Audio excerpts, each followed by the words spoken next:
विभागीय सहनिबंधक लेखापरीक्षण नाशिक विभाग या कार्यालयासमोर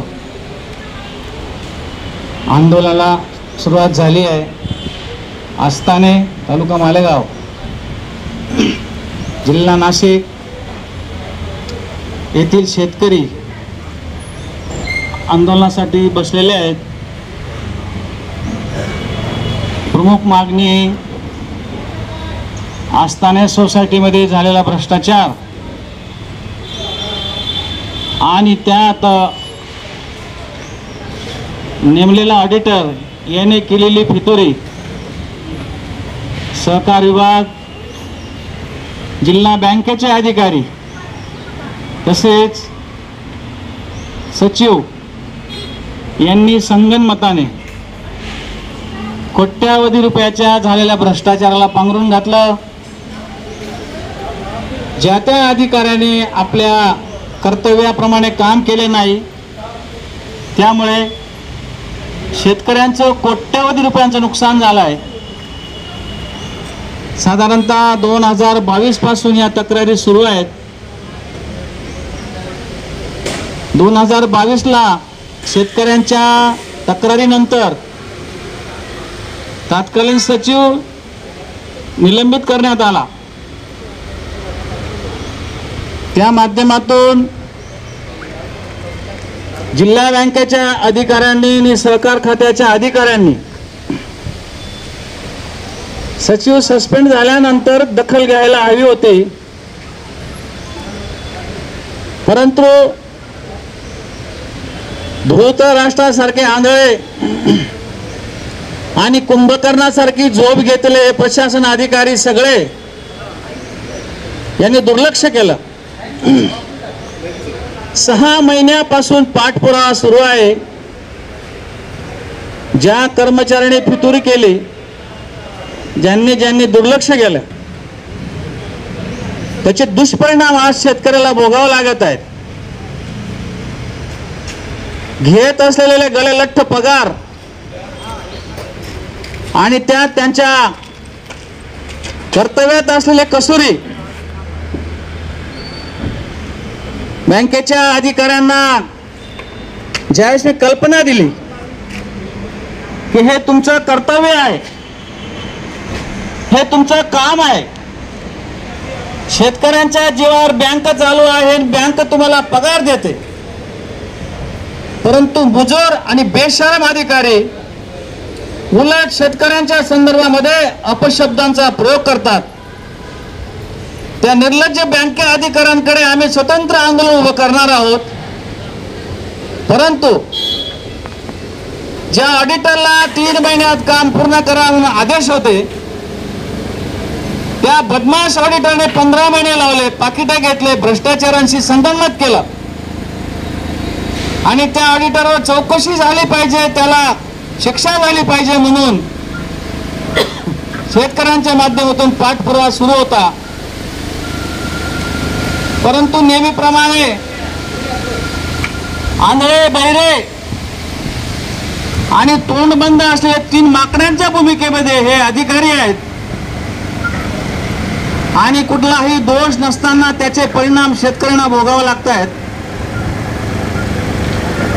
दुर्दैव असं की आंदोलनाची वेळ आली, ही दुसरी नोटीस आम्ही आंदोलनाची दिली आहे। पहिल्या नोटीस मध्ये सगळा चौकशी आणि अहवाल यायला हवा होता, पण झोपेचं सोंग घेतलेले हे अधिकारी कुठल्याही परिस्थितीत दखल घ्यायला तयार नाहीत।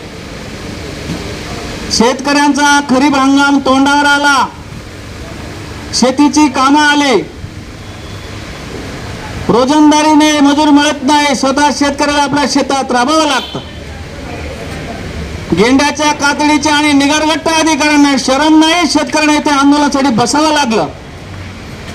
या प्रक्रियेमध्ये जे जबाबदार आहेत त्यांचा कडक शब्दात निषेध करतो। या महाराष्ट्र राज्यामध्ये सरकार नावाचं चांगलं सरकार आलेलं आहे, माननीय मुख्यमंत्री फडणवीस साहेबांसारखा नेतृत्व लाभलेलं आहे। प्रशासनामध्ये कडक आणि सज्जन असं प्रशासन सुरू असताना या प्रशासनामध्ये येडे अवलादी आहेत आणि यांच्यामुळे आणि या भ्रष्टाचारांमुळे या शेतकऱ्यांना इथं येऊन आंदोलनासाठी बसावं लागलं. आजच्या आंदोलनाची दखल घेतली नाही तर भविष्यात जे शेतकरी आहेत बाधित ते सगळं कुटुंबासह इथं बसतील. कदाचित भविष्यात अख्खा गावाचा सोसायटीचा सभासद शेतकरी इथं उपस्थित राहील आणि त्याची सर्वस्वी जबाबदारी या प्रशासनाची राहील की ज्यांचं कर्तव्य आहे हे काम करायचं, ही सगळी जबाबदारी त्यांची राहील. हे मी आजच्या आंदोलनाच्या प्रसंगी जाहीर करतो. धन्यवाद.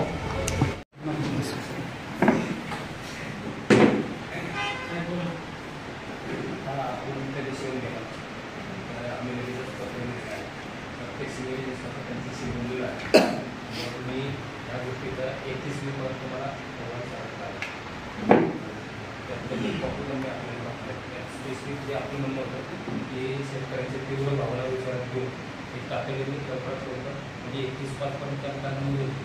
आता तुमचं उपसंघ आठवडून त्याच्याशी स्वतः होतो ते त्यांना सांगितलं कोणाला पत्र देऊन त्याची वेळ वगैरे हे मला म्हणतो प्रायमरी चौकशीच्या शिवाय आपण एखाद्याला दोष देऊ शकत नाही किंवा काय झालं. कारण प्रत्येक दोन्ही बाजू म्हणत असतात की बुवा हे आमचं म्हणणं असं प्रशासकीय पद्धतीप्रमाणे आपण त्यांची प्रोसिजर सुरू केली. आपण माझ्या ऑफिसकडनं आपण पत्र दिलं तर तुम्ही 4 ते 5 पत्र पर्सनली माझा भवन साहेबांचा आणि पाटील साहेबांचा प्रत्यक्ष त्यांच्याशी सारखा कॉन्टॅक्ट आहे. तर तुम्ही आज आला त्यानिमित्तानं मला परत एकदा प्रायमरी चौकशीच्या शिवाय आपण एखाद्याला दोष देऊ शकत नाही किंवा काय झालं. कारण प्रत्येक दोन्ही बाजू म्हणत असतात की बुवा हे आमचं म्हणणं असं प्रशासकीय पद्धतीप्रमाणे आपण त्यांची प्रोसिजर सुरू केली. आपण माझ्या ऑफिसकडनं आपण पत्र दिलं तर तुम्ही 4 ते 5 पत्र पर्सनली माझा भवन साहेबांचा आणि पाटील साहेबांचा प्रत्यक्ष त्यांच्याशी सारखा कॉन्टॅक्ट आहे. तर तुम्ही आज आला त्यानिमित्तानं मला परत एकदा 23 लोकांचा विषय आहे असं म्हणजे प्रायमरी मला असं वाटतं 23 लोक आमचं तर भरपूर निघाले. परंतु आता प्रश्न कसा झाला की आमचे ॲप्लिकेशन आमचं म्हणणं आमचं निवेदन आमचे जे काही असेल ते सगळं 23 लोकांचं आहे. आता विषय कसा आहे साहेब म्हणजे आम्ही थेट विषयावर जातो की तुमच्या ऑडिटरला तुमचं आहे तो तुमच्या नियंत्रणात आहे. त्या ऑडिटरला जिल्हा उपनिबंधकांनी निवडणूक त्याला 3 महिन्याने अहवाल द्यायचा म्हणून केला आदेश केला. ते ऑडिट करण्यासाठी मी व्यक्तिशः काय केलेले मला माहिती. मी कमिशनर ऑफ कॉम्पिटिशनच्या पुण्याशी बोललो आहे. ज्या काढला शाळा मागवली माझ्याकडून 1.5 लाख रुपये मागत होते की तुम्हाला ऑडिट करायचं असेल तर पर इयर 30,000 रुपये द्या. मी भांडून आणि तो सुमोटो ऑडिट करायला लावला आहे. आमच्या मंडळाला बाकी सगळं माहिती आहे. आणि अशा पद्धतीने ह्या लोकांची डोकी भानावर नाहीत का की इथं जागृत शेतकरी आहेत, सरकारचे कायदे आहेत, त्या कायद्याप्रमाणे काम केलं पाहिजे. 3 महिन्याने ऑडिट केला पाहिजे. त्या दिवशी आपल्या साहेब याच्यावर चर्चा झाली की आता कर्मचारी कमी आहेत. मी असं म्हणतो तुमच्याकडे निम्मा स्टाफ आहे, तुम्हाला 3 महिने दिले तुम्ही 6 महिने घ्या ना. तुम्ही 15 महिने जर ऑडिट करत नाही शेतकरी इतका दूध खोला राहिला नाही नसले तरी आमच्यासारखे येडे आहेतच थोडेसे पुढे यायला. शेतकऱ्यांना तुम्ही कसं काय चालता हो. गले लट्ट पगार घेता शरम वाटली पाहिजे. पार्ट्या खायच्या स्पष्ट आहोत काय माझ्यावर गुन्हा दाखल करायला पाकिटं घेतले हे म्हणतात नाही घेतले. मग 15 महिने तुम्ही ऑडिटला का लावले याचं काय उत्तर आहे साहेब तुम्ही सांगा. साहेबांकडे डिसेंबर महिन्यामध्ये त्याच्यावर कारवाई करून माझ्याकडे प्रूफ्स आहेत. मी प्रवाशात बोलत नाही साहेब. 6 महिने झाले तुमच्याकडे ते आता आले साहेब. तुम्ही सांगा की त्याला मी डिसेंबरवर त्याच्यावर तुम्ही कारवाई करा म्हणून मला पत्र दिलेलं आहे. तुम्ही काय केलं त्याच्यावर 6 महिने तुम्ही काय केलं यांचा विषय थोडा थांबूया. मी दर महिन्यात त्याला पत्र देत होते पूर्ण करा पूर्ण करा पूर्ण करा. साहेब तुम्ही इंजेक्शन भरपूर त्याच्यात औषध होतं का नाही. पाणीचं औषध दिलं मोठे पाण्याचं औषध दिलं मग त्याचं औषध टाका ना. त्याला मेमो द्या, त्याला शॉकर द्या, त्याला काहीतरी करा, इंग्रडन करा. ही प्रशासन पद्धतीतली माणसं आम्ही आहोत. हे तुम्ही शेतकऱ्यांना येणं करायचं काम आहे ना. ही काय कारवाई झाली का पत्र देणं म्हणजे? ही पत्र देणं कारवाई झाली साहेब का? आणि मोकार सोडला तुम्ही. माझा स्पष्ट आरोप आहे, तुम्ही तुमच्या कर्मचाऱ्यांना पाठीशी घालतात. त्यांनी भ्रष्टाचार करायचा, तुम्ही त्यांना बकलेत घालायचे, हे माझ्या बाळा, हे माझ्या बाळा. अहो हे शेतकरी का? आता तुमचा जो इन्क्वायरीचा माणूस आहे कोण आहे तो पांडुरंग काय हा, त्याने पण आपल्याचे तारे तोडले. मी आता त्याचं उद्या बोलणार आहे, आता ते बघतो आम्ही. म्हणजे तो सरकारी माणसाची बाजू घेण्यासाठी नेमलाय का शेतकऱ्यांचं ऐकून घेण्यासाठी? तो काय म्हणतो, तुम्ही आम्ही केलं का, त्याने पाकिट दिलं, तुम्ही कंप्लेंट पोलीस केली का, त्याने हे केलं ते केलं का? तुम्ही विचार आम्हाला उत्तर दे. 15 महिने त्या माणसाने ऑडिट केलं नाही, त्याचं का केलं नाही याचे उत्तर तुम्ही द्या सगळे. तो तर दिले तर विचारणार आहोत.